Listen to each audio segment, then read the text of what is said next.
Salut les amis et bienvenue dans cette vidéo numéro 7 où nous allons apprendre à créer notre première table pour notre première application avec CakePHP. Alors cette application basiquement va servir à quoi? À lister l'ensemble des éléments, l'ensemble des tâches que nous aurons à faire disons dans l'année et ainsi de suite. Ok, donc nous allons essayer de lister ces différents éléments, ces différentes activités par priorité que nous allons faire dans l'année.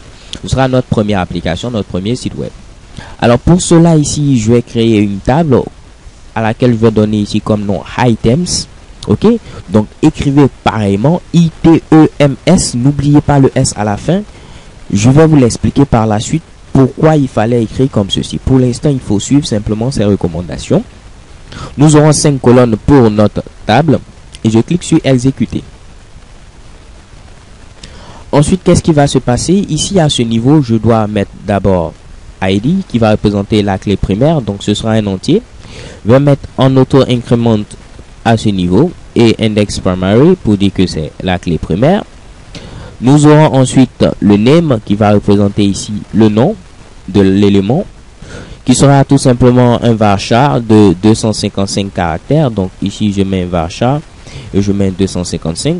Nous aurons ensuite la date à quel moment nous allons faire cette tâche, qui sera tout simplement un élément de type datetime.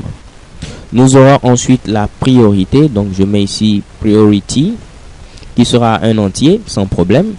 Et pour terminer, nous allons avoir ici un booléen complete qui va permettre de savoir si ou non la tâche a été déjà effectuée. Donc on va mettre ici boolean.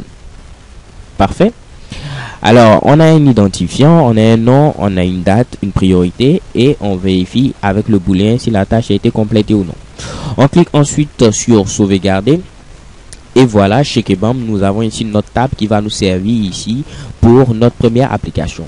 Surtout n'oubliez pas, écrivez items avec un S à la fin. Ce sont en quelque sorte des conventions que nous devons suivre qui ont été préétablies au niveau de CakePHP et qui vont nous faciliter par la suite la conception de notre application CakePHP. So thank you for watching, don't forget to subscribe et dans la vidéo suivante on va apprendre plutôt à créer notre premier modèle. XOXO.